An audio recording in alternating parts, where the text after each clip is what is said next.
本日はかつらむきについてやっていこうと思います。で、今回伝えたい内容はそもそもかつらむきとは何か、そしてそのやり方とコツ、あとそのかつらむきができることによって一体どういったメリットがあるのか、一体どういった料理ができるようになるのか、それをお伝えしていけたらなと思います。そして最後に僕がかつらむきを上手くなるためにやってきた練習方法も伝えますので、ぜひ上手くなりたい方は最後まで見ていただけるととても嬉しく思います。はい、それでは早速切っていきましょう。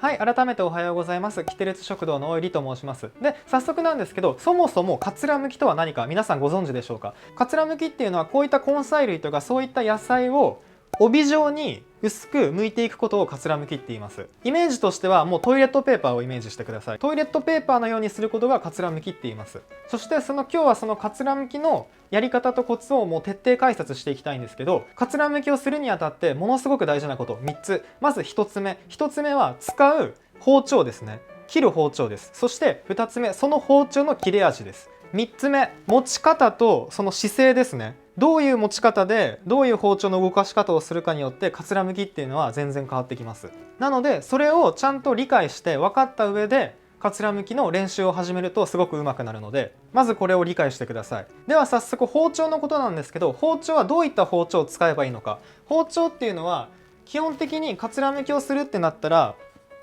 片刃の包丁なんですけど、ちょっと種類がたくさんあるんですがちょっと紹介しますね。基本的に日本料理でかつらむきをするってなったらこういった薄刃包丁と言われるものなんですけど、これ今僕が持ってるのは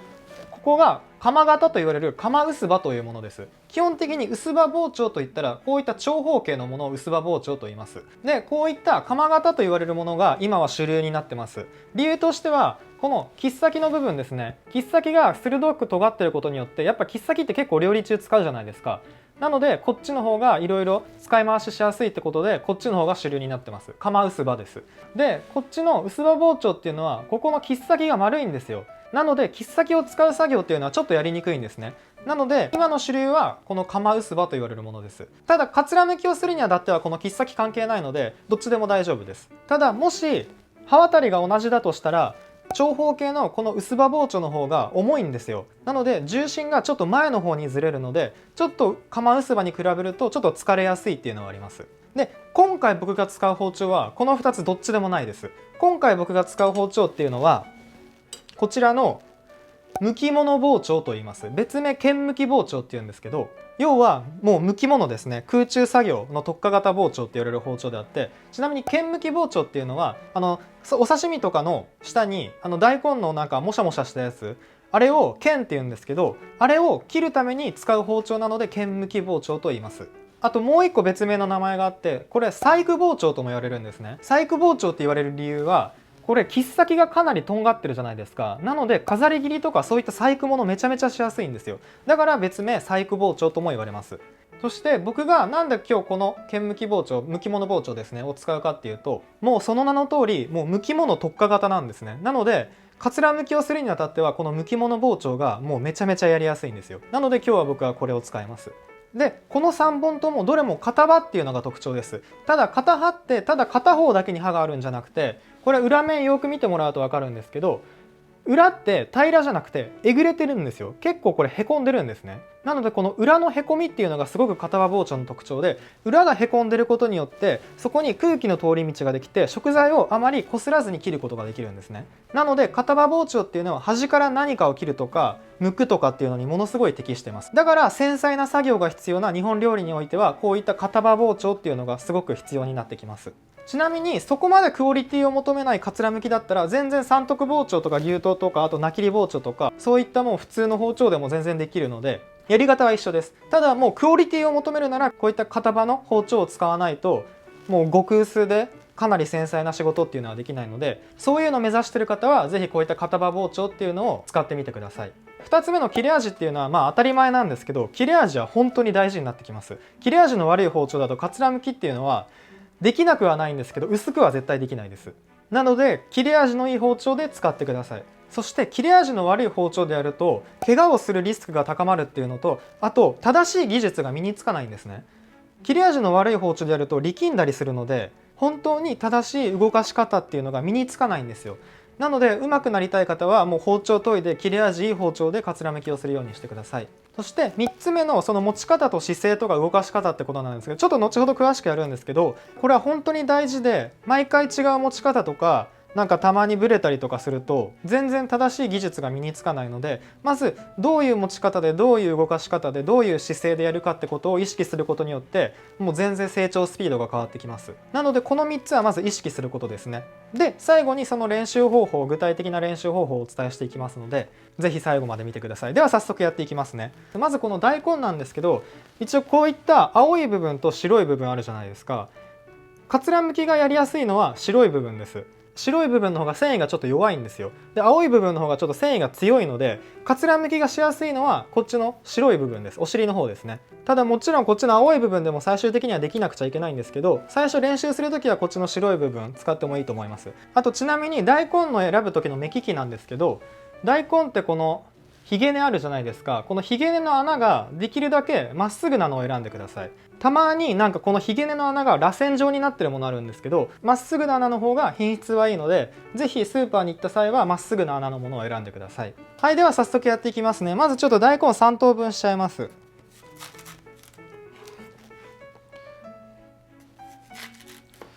で今日は僕ちょっと真ん中の部分使いますね。こちらの部分ですね。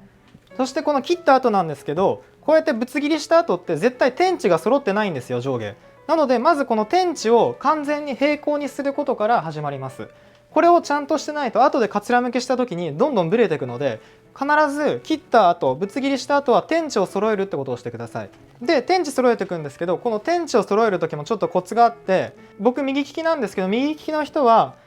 こう見た時に高い低いってあるじゃないですか。低い方から入れて高い方に向かって平らにしていくってイメージです。では実際にやっていきますね。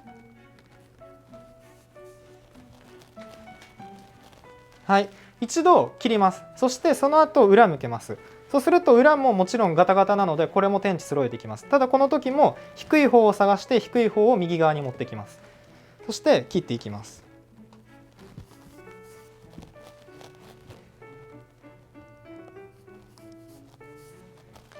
はい、はい、そしてもう一度こっち向けます。理由っていうのはガタガタの面が最初に下あった時にヘイなので、こっちの面もブレてる可能性あるんですね。なので下が完全に平らな状態になってからもう一度切ります。はい、こんな感じですね。これで綺麗な平らになったと思います。ではこの状態にしてから切ります。見てください。わかります？このテカリ。切れ味のいい包丁で使うとこんな感じでテカるんですね。なのでもう切れ味のいい包丁で必ずやるようにしてください。美味しそうですね。はい、でこのかつらむきをするやる長さなんですけど、これ今14センチぐらいなんですけど、最初の方は全然7センチとか8センチとかそのくらいの長さからスタートして大丈夫です。ではこの後皮を剥いていきます。でこの皮むきなんですけど、どこまで皮を剥けばいいのかっていうと、見えますかね。この大根って皮とこの、中身ですねのこの境目になんか筋みたいのがあるんですよ。見えますかね。ここの筋より絶対に中まで剥いちゃいます。ここですね。ここより絶対に中まで剥きます。ここより外で終わってしまうとすごく剥きづらいので。では早速皮だけ剥いちゃいますね。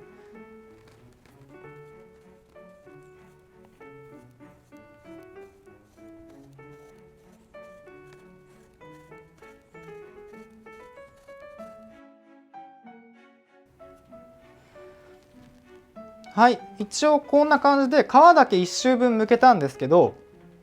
もう1周して成形します。なんで整えるかっていうと、綺麗な円柱にしたいんですね。これまだちょっと台形じゃないですか。まっすぐな綺麗な円柱じゃないじゃないですか。なのでもう1周してこれを綺麗な円柱にしていきます。ただ今回結構まっすぐめな大根だったので今1周でいけたんですけど、なんかいびつな形な大根だったらもう全然2、3周4周しても構わないので、とにかく綺麗な円柱にするまで皮を剥いてください。ではやっていきますね。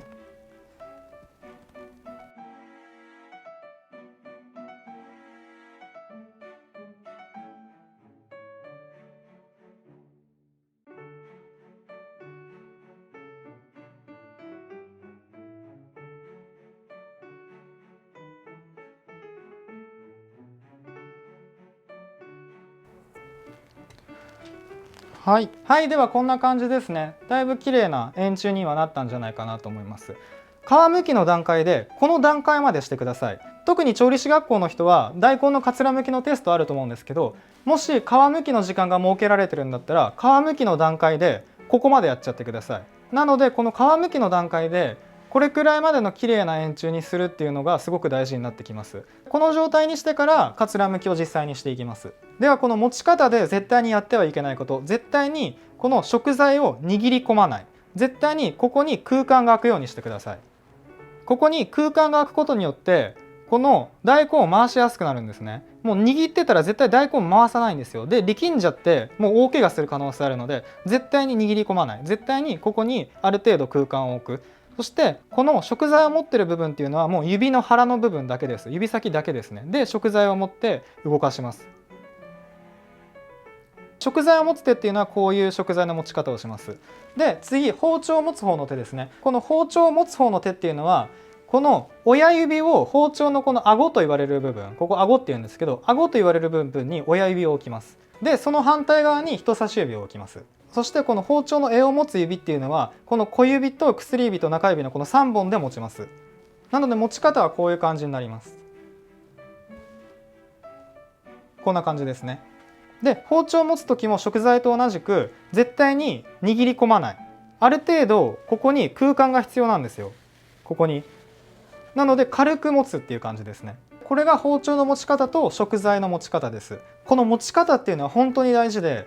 特にこのかつらむきはもうこの10本の指全部が 100% 機能していいかつらむきができるようになるので、1本の指もおろそかにしちゃいけないんですね。なのでこの持ってる小指も薬指も全部大事です。もう全部がちゃんと正しい動きをすること、必ずこの持ち方っていうのは意識してください。であと姿勢ですね。姿勢っていうのは必ず慣れないうちはもうシャキッとしてください。慣れないうちはちゃんと立ってまな板に対してまっすぐ立つんじゃなくてちょっと斜めに向くとかつらむきっていうのはしやすいです。で必ず背筋伸ばしてちょっと首だけ下に向けてあげるとやりやすいです。絶対に意識してほしいことなんですけど、慣れないうちはまな板、食材、包丁は必ず平行を意識してください。よくかつらむきの動画とかで包丁をこうやって斜めにしながらかつらむきしてる人いるんですけど、あれは慣れてだいぶ上手くなったら全然それでもいいんですけど、上手くならないうちは必ずこの平行、まな板、食材、包丁は平行ってことを意識してください。じゃないといくら経っても綺麗なまっすぐなかつらむきはすることできないので、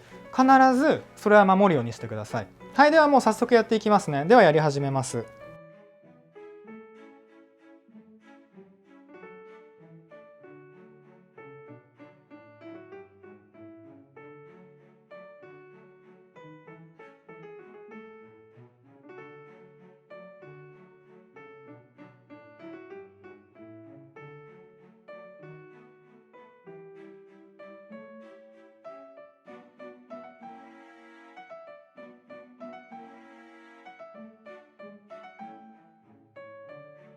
はい、ある程度剥けたんですけど、このようなものをかつらむきと言います。このようにトイレットペーパーにみたいにすることですね。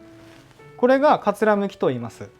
でこのやり方をもうちょっと深掘りして解説しようと思うんですけど、見てて分かったと思うんですけど、これですね。僕大根切る時って包丁を前に動かしている時だけなんですね。このように包丁を戻す時っていうのは大根切ってないんですよ。ただ戻してるだけで、包丁を押す時だけ大根を切ります。戻す時は大根は切ってないです。他のかつらむきの動画とかだと前後させるごとに大根を切っていく人もいるんですけど、そのやり方の方が確かに早いんですけど、綺麗なかつらむきをしようってなったらこのやり方の方が綺麗にできると思います。もちろん慣れたら前後で切ってても綺麗にできるとは思うんですけど、慣れないうちでなおかつすごく綺麗なかつらむきを目指したいんだったら、この前に動かす時だけ切る、後ろに戻す時はただ包丁を動かすだけっていうことをするとすごく綺麗なかつらむきができるようになると思います。でさらにこの動かし方ちょっと3つ紹介します。まず1つ目、大根と包丁を一緒に動かして一緒に切っていくっていうイメージですね。こんな感じです。わかります？大根も動かすし包丁も動かして切るっていうイメージです。で次2つ目、包丁だけを動かす。で戻す時にちょっと大根回す。で包丁だけを動かす。でまたちょっと戻す。で包丁だけを動かす。そして3つ目、包丁は固定の大根だけを動かして切るってことをやります。ちょっとやりますね。包丁はそのまま動かさずに大根を動かしてこういう感じで下にで大根で剥きにいくっていう感じですね。これ僕包丁動かしてないです。大根を下に持ってってるだけです。で戻す時は包丁を動かします。切る時だけ大根だけで切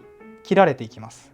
はい、この3つのやり方があるんですけど、この3つのやり方はどれでもいいです。ただこの3つのやり方があるよってことを知っとくだけでも自分の好みの剥き方を見つけることができます。個人的には3つ目の包丁固定の大根で剥きに行くっていうことが一番繊細で綺麗なかつら剥きができると思います。なのでこの3つの動かし方、どれが自分に適しているのかやってて見つけるようにしてください。多分最初のうちは両方同時に力加えて剥いていくと思うんですけど、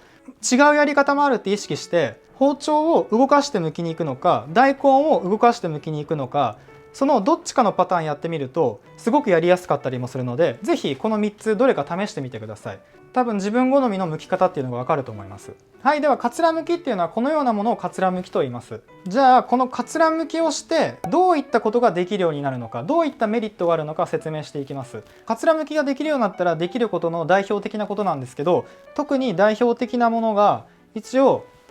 よくお刺身とかの下に引いてあるこういった横剣と言われるやつですね。これを横剣と言います。でこれを縦剣と言います。でこれをより大根って言うんですけど、お刺身とかの上に天盛りするとちょっとおしゃれに見えるやつですね。なのでこういったことがまずできるようになります。そしてこの横剣とか縦剣とかのやり方はちょっとまた今度の動画でかなり詳しくお伝えしますので、もしこの縦剣横剣のやり方詳しく知りたい人はその動画もチェックしてみてください。一応口頭で説明すると、縦剣っていうのは繊維通りに切って水にさらしてそれを盛り付けたものが縦剣です。で横剣っていうのは繊維に逆らって切って水にさらすとくるくるってなるんですね。なのでそのくるくるってなった状態で盛り付けたのがこのよくお刺身の下に見られる横剣と言われるやつですね。特にこの横剣とかって言われるものは料理屋さんに行ったらその人の腕が分かります。もうその横剣を作った人がどの程度の切れ味の包丁でその横剣を作ったかっていうのはもう食べた瞬間分かります。だから本当に食べたことない人はこのちゃんとした横剣とそうでない横剣を食べ比べてみてほしいんですけど、本当に全然違います。口に入れた瞬間もう食感といい何もかも違います。もう当たり前ですけどスーパーとかにあるやつとはもう比較にならないです。もう比べることが失礼なくらい比較にならないです。スーパーとかの剣ってこうやってぐるぐるさせて勝手に剣が大量にできていくっていうもので作ってるんですけど、それってもう細胞をぶっ壊しながら量産してるんですね。なのでうまさのかけらもないんですよ。まあかけらはありますけど、とにかく切れ味のいい包丁でちゃんとして切った横剣とスーパーとかの横剣とではもう全く違います。なのでこの切れ味がいかに大事か分かると思うので、是非綺麗な横剣を作ってください。このかつら剥きっていうのは日本料理の登竜門と言われるもので、それくらい日本料理にはものすごく出番の多い剥き方なんですね。そして一番のメリットはこのかつら剥きができるようになると他の切り物も自然と上達します。理由っていうのはかつら剥きっていうのは包丁の動かし方を理解することができるので、自然と他の切り物もなんか上手くなってるんですよ、勝手に。もう包丁と友達になったような、もうそれ以上のマブダチになったようなものなので、このかつら剥きができるようになると本当に自然と他の切り物も全部上達します。なので日本料理に限らず和洋中も全部ですね、もう西洋料理やってる方も中国料理やってる方もこのかつら剥きっていうのはできた方がいいです。だからもし調理師専門学校行ったらもう必然とかつら剥きっていうのはもう必須科目になってると思います。そしてテストにももう何回も出てきます。かつら剥きで苦しんでる学生ってたくさんいるので、そこで苦しまないためにももうあらかじめ練習しておくとすごく調理師学校生活が楽しく楽になります。では最後に上手くなりたい方へのアドバイスですね。僕がやってきた練習方法をお伝えしようと思います。大きく分けて3つです。まず1つ目、毎日必ずやること。これが一番大事ですね。そして2つ目、自撮りすること。そして3つ目、包丁を必ず研ぐこと。まず1つ目のこの毎日やるってことなんですけど、必ず毎日です。1日も休まないでください。で、ここの注意点っていうのが、毎日大量にやるんじゃなくて毎日一節だけやります。一節っていうのはもうこの一節ですね。毎日この1回分だけやります。それを1日も休まずに絶対に毎日します。もう習慣化させてください。もうそれやらないと気持ち悪くて寝れないくらい習慣化させてください。これは絶対です。もし1日でも休んだら3日分遅れを取るって思ってください。なので必ず毎日やってください。大事なのは1日1節。1日に大量にやってもうまくならないので、もしくは2節とかでもいいです。絶対に大根1本分以上は絶対にやらないようにしてください。逆に下手になる可能性あるので経験上なんですけど、もう一度言いますが、必ず毎日一節やってください。量より質です。とにかく量より質、覚えてください。で、2つ目の自撮りなんですけど、自撮りっていうのはポイントがあって、まずこっからの今の前からの角度ですね。今こんな感じで撮ってるように。で、あと横からの角度です。要は自分では見えない視点、自分ではこっからの視点しかないんですけど、こっからの角度とこっからの角度で自撮りしてあげることで、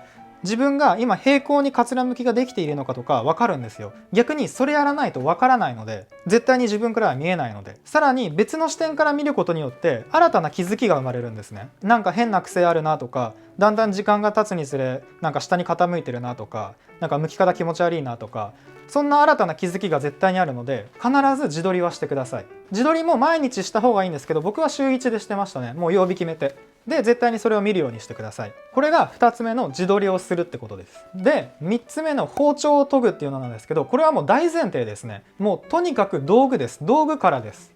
ちゃんとした道具がないと正しい技術は身につかないので、ちゃんとした道具を買って、ちゃんとした研ぎ方、ちゃんとした切れ味を身につけて、それでやるってことが一番大事なこと、一番効率よく進めれることなので、必ず包丁を研ぐ技術っていうのも身につけてください。道具はもちろんなんですけど、自分で包丁を研ぐことってことがものすごく大事になってくるので、必ず道具と、あとその包丁の切れ味を自分で身につけるってことを必ずやってください。そして最後にこのかつらむきの目標ですね。このかつらむきの目標なんですけど、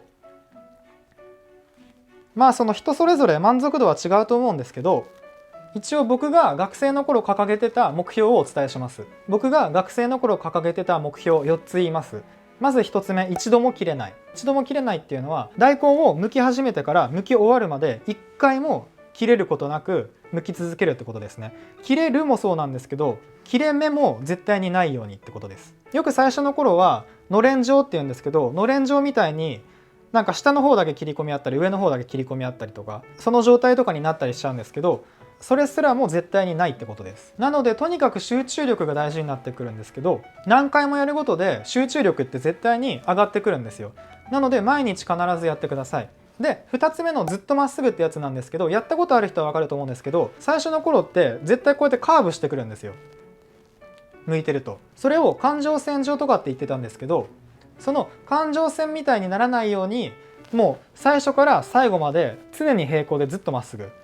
てことがすごく大事になってきます。そうなるためにも一番最初にやったこの皮むきの段階でいかに綺麗な円柱にできるかっていうのがポイントになってきます。なので最初から最後までまっすぐできるように目指してください。そして3つ目の2枚以上重ねて新聞が読める薄さっていうのは、とにかく薄くするってことですね。薄いかつらむきができるようになったら、ちょっと厚めのかつらむきしたいとか、その調整ができるようになるので、もう極限まで薄くできるようにすることを目標にしてください。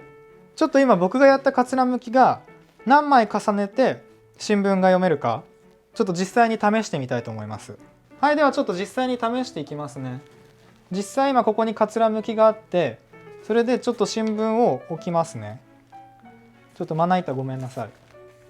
はい、じゃあ分かりやすいように、このじゃあ新型コロナワクチンで、ちょっとあんまりよろしくないですけどね、ちょっとこれでやっていきたいと思います。ではまず1枚目。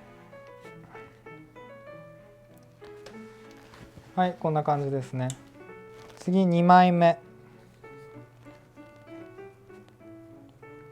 はい、次3枚目。はい、こんな感じですね。まあギリ読めるって感じですね。はい、ではこんな感じですね。こんな感じで毎回新聞に置いて試してないですけど、まあこれくらいの薄さを目指すようにってことで毎回やってました。はい、次は4つ目の1メートル剥くのに100秒ってことなんですけど、まあ要は1センチ1秒ですね。やっぱりもう遅くやっても意味がないので、ある程度のスピードは必要なので、僕の場合は1メートル剥くのに100秒以内にやるように目標にしてました。なので時間も測るようにしてたんですけど、ある程度かつらむきに慣れてきたら時間も測ってみるといいと思います。はい、では僕が目標にしてたことはこの4つですね。是非上手くなりたい方はこの目標ちょっと参考にしてみてください。はい、それでは以上です。お疲れ様です。ご視聴ありがとうございました。今回のかつらむきはもう日本料理目指す人は絶対に必須条件になってきますので、是非参考にしてください。料理人じゃなくてもこのかつらむきができるようになると料理のレパートリーっていうのはもう本当に100倍増しです。そして毎日の料理が楽しくなります。なので是非このかつらむきやってみてください。はい、ではこのようにこのチャンネルでは包丁の扱い方とか料理のコツですね、そういったことを配信してまいりますので、是非チャンネル登録していただけると嬉しく思います。そして次回ですね、次回はこの剥き物関連でネジ剥きという剥き方をやっていきます。ネジ剥きです。皆さん聞いたことありますかね。ネジ剥きってまたちょっとこれも面白い剥き方なので、そちらも紹介していけたらなと思います。はい、それでは終わります。ありがとうございました。また次の動画でお会いしましょう。あなたの人生がより良い人生となりますように。またね。バイバイ。